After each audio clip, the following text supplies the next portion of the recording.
Okay. Good morning to all of you, dear participants. देखिए आज service matters पे एक वीडियो बना रहे हैं। सर्विस मैटर्स में जो टॉपिक हमने लिया है वो है reservation for SC, ST, OBC and EWS categories. तो ये जो रिजर्वेशन का कंसेप्ट है गवर्नमेंट जॉब में at the time of appointment, also at the time of promotion. तो जो रिजर्वेशन है at the time of appointment वो है फॉर एससी यानी शेड्यूल्ड कास्ट, फॉर एसटी यानी शेड्यूल्ड ट्राइब्स, ओबीसी यानी other backward castes and EWS economic weaker section. तो there are 4 categories SC, ST, OBCs and EWS for whom we are giving reservation. Central government employees get reservation at the time of appointment. Subsequently, SCs and STs, they also get reservation in promotion also, including physically handicapped persons. But here I am not writing the physically handicapped. So we will be studying SC, ST, OBC and EWS at the time of promotion, and SC and ST at the time of, SC, ST, OBC, EWS for recruitment, for appointment, and SC and ST for promotion. So आइए चलिए थोड़ा सा इसको देखते हैं। Policy of this government on reservation for SC, ST, OBC and EWS. So the very first point says reservation to SC, ST and OBC in case of direct recruitment on all India basis by open competition is given at the rate of 15%, 7.5% and 27% respectively. And for EWS it is 10% in all the exams of any type promulgated in the year 2019। यानी EWS का reservation जो 10% है वो 2019 से दिया गया है economically weaker section के जो है, आर्थिक रूप से जो बहुत कमजोर वर्ग है, और scheduled caste, scheduled tribes, OBC के केस में जो है जो परसेंटेज है 15%, 7.5% और 27% ओबीसी के केस में। ये है in the case of direct recruitment on all India basis bye open competition. In case of direct recruitment on all India basis, otherwise than by open competition, तो there are 2 modes for recruitment। अब ये जो दूसरा है, in case of direct recruitment on all India basis, otherwise than by open competition। एक है direct recruitment on all India basis by open competition, एक है recruitment on all India basis otherwise than by open competition। इसमें reservation जो है थोड़ा सा slightly different, SC, ST, OBC का 16.66%, 7.5% एंड 2.84% रिस्पेक्टिवली। तो क्रमानुसार ये है। अब ये दोनों में डिफरेंस क्या है वो हम आगे चल करके पीपीटी में डिस्कस करेंगे। In case of direct recruitment to group C and D post which normally attract candidates from a locality on a region, percentage of reservation of SC and ST is generally fixed in proportion to the population of SC and ST in the respective states oblique union territories। यानी SC और ST के case में प्राय जो है वहां की जो पॉपुलेशन है उस स्टेट की, उसके हिसाब से कम और ज्यादा होता रहता है। बट जनरली जो है बाकी चीजें फिक्स्ड हैं। देखिए for OBCs it is fixed keeping in view the proportion of their population in the concerned state oblique UT। लेकिन OBC की फिक्स्ड है and that total reservation for SC, ST, OBC remains within the limit of 50%। total reservation 50% से ज्यादा नहीं होगा and reservation for OBC remains within the limit of 27%। और OBC की 27, ये मैक्सिमम लिमिट फिक्स्ड है, कम हो सकता है बट मैक्सिमम लिमिट फिक्स है, 27 से बियॉन्ड नहीं जाएगा। और SC और ST के केस में स्टेट वाइज वेरी करता है, वो प्लस माइनस होता रहता है जैसा वहां की पॉपुलेशन है। आइए इस चीज को हम समझते हैं। जो ये है difference between by open competition and otherwise than by open competition. दो एग्जाम की पद्धतियां हैं अपने देश में।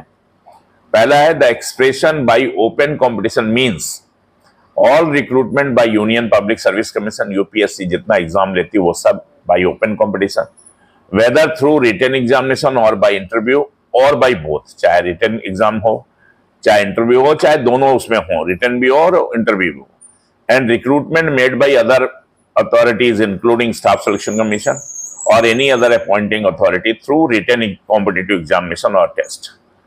और दूसरी अथॉरिटी जैसे एसएससी वगैरह है, वो जितने भी एग्जाम लेंगी वो सब जो है ओपन कंपटीशन के अंतर्गत आएगा। दूसरी अपॉइंटिंग अथॉरिटीज जो हैं वो अगर रिटन कंपटीशन लेती हैं और टेस्ट लेती हैं तो they are coming under this category, but not by interview alone. वो इंटरव्यू मतलब खाली इंटरव्यू से नहीं लेती हैं, रिटन टेस्ट लेती हैं बाई ये जो है अदर अपॉइंटिंग अथॉरिटीज जो है, तो वो सब इसी के अंतर्गत आएगा इस बाई ओपन कंपटीशन। अब आइए otherwise than by open competition में any recruitment not made by the UPSC. अब यूपीएससी जो कोई एग्जाम नहीं लेती या not made through written competition test held by any other authority, इन दोनों के अलावा यूपीएससी, एसएससी और को जो अपॉइंटिंग अथॉरिटीज है जिसमें रिटन टेस्ट होता है वो सबको छोड़ करके कोई दूसरी अथॉरिटी है, would mean direct recruitment otherwise than by open competition. तो this is the difference between open competition and otherwise than by open competition. मेरे ख्याल से क्लियर हो गया। यानी यूपीएससी एग्जाम जो लेती है चाहे रिटन टेस्ट ले, चाहे इंटरव्यू ले और चाहे दोनों मोड से ले। दूसरी जो बॉडीज हैं एसएससी, स्टाफ सिलेक्शन कमीशन है और अपॉइंटिंग अथॉरिटी, वो अगर जो है एग्जाम लेती हैं रिटन, मान लीजिए दूसरी अपॉइंटिंग अथॉरिटी है वो रिटन एग्जाम कॉम्पिटिटिव एग्जाम लेती हैं, टेस्ट लेती हैं, बट नॉट बाय इंटरव्यू। खाली ये नहीं कि इंटरव्यू से ले रहे हैं, वो सारा कुछ जो है इसी में आएगा ओपन कंपटीशन में। अब यूपीएससी को छोड़ दीजिए, एसएससी को छोड़ दीजिए, दूसरी अपॉइंटिंग अथॉरिटी जो रिटन टेस्ट रही उनको छोड़ दीजिए, और दूसरी इसके अलावा any recruitment not made by UPSC और not made through written competitive test held by any other authority, कोई दूसरी अथॉरिटी रिटन टेस्ट नहीं ले रही, इंटरव्यू वगैरह से अपॉइंट कर रही है, तो उसका मतलब होता है direct recruitment otherwise than by open competition. तो these are the two categories which are taking appointment. आइए देखिए, जो हमने कहा था कि वेरिएंस रहता है, वेरी करता है state wise SC ST OBC का परसेंटेज, लेकिन ओबीसी का जो है 27% जो है वो मैक्सिमम रहता है, उसे ज्यादा नहीं हो सकता, कम हो सकता लेकिन ज्यादा है। देखिए हम एक एग्जांपल लेते हैं आंध्र प्रदेश का, मान लीजिए यहाँ पर है 16% है शेड्यूल्ड कास्ट का पॉपुलेशन, 7% है शेड्यूल्ड ट्राइब्स का और 27% है ओबीसी का। अब किसी दूसरे स्टेट में आइए, आप देखें हरियाणा में 19% है शेड्यूल्ड कास्ट का और 0% है शेड्यूल्ड ट्राइब्स, वहां ट्राइब पाई नहीं रहा, 27% है आपका ओबीसी का। इसी तरह से आप देखिए कहीं पर महाराष्ट्र में देखेंगे कि 10% है शेड्यूल्ड कास्ट का, 0% है शेड्यूल्ड ट्राइब्स का, 27% है। यहां पर देखिए सिक्किम में 5% है शेड्यूल्ड कास्ट का, है ही नहीं ज्यादा, और 21% ट्राइब्स का कर लिया, पहाड़ी क्षेत्र है, पहाड़ी इलाका है, तो वहां 21% और 27% मैक्सिमम जो है ये आपका ओबीसी का है। ये कम हो सकता है, 23-24% हो सकता है और कम हो सकता है depending upon the population OBC का, बट 27 से ज्यादा नहीं जाएगा। तो इस तरह से जो है ये वेरी करता रहता है तीनों के परसेंटेज स्टेट वाइज उनकी पॉपुलेशन का आधार पर। अब आइए रिजर्वेशन इन प्रमोशन की बात करते हैं बाय नॉन सिलेक्शन मेथड। तो प्रमोशन जो है दो तरह से, एक सिलेक्शन मेथड और एक नॉन सिलेक्शन मेथड। तो जो नॉन सिलेक्शन मेथड है जिसमें फिटनेस खाली देखनी है, फिट एंड फिट देखना है, उसमें क्या है, reservation in promotion by non selection method is available to SC and ST in all groups of services with A, B, C and D at the rate of 15% and 7.5% respectively. SCs को 15%, STs को 7.5% है क्रमानुसार सभी group A, B, C और D service में, जहां पर non selection method है प्रमोशन का, केवल जो है एलिमिनेट करना अनफिट को, और बाकी जो है कोई सुपर सेशन नहीं होगा, सीरियली जो है they are going to be, या सीनियरिटी बेस्ड प्रमोशन जहां है। In case of promotion by selection method, जहां सिलेक्शन मेथड है, reservation is available up to the lowest rung of group A. Group A का जो lowest रंग है वहां तक रिजर्वेशन अवेलेबल, उससे ऊपर नहीं, एट द सेम रेट। इसी तरह से 15% और 7.5%।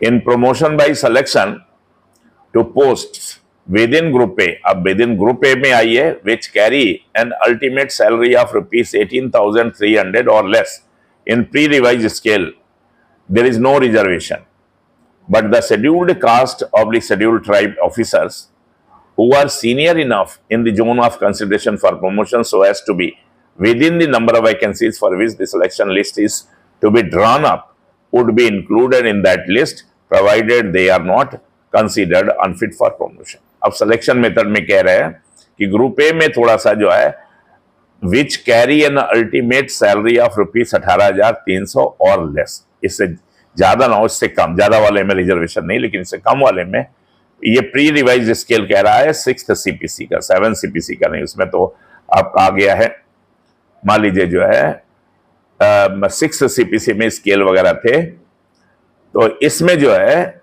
आपका there is no reservation, but the scheduled caste / scheduled tribe officers, लेकिन रिजर्वेशन तो नहीं है, लेकिन और उसमें करते क्या है कि ऑफिसर अगर जो है शेड्यूल कास्ट या शेड्यूल ट्राइब का, वो जोन ऑफ इतना सीनियर है कि जोन ऑफ कंसिडरेशन में आ रहा प्रमोशन के लिए, तो उसको जो है so as to be within the number of vacancies के अंतर्गत है अगर, for which the select list is to be drawn, जिसके लिए सेलेक्ट लिस्ट बनाई गई है, तो would be included in that list, तो उसको जो है वो उस लिस्ट में प्रमोट कर देंगे provided they are not considered unfit for promotion. तो ये है ग्रुप ए में सिलेक्शन पोस्ट में।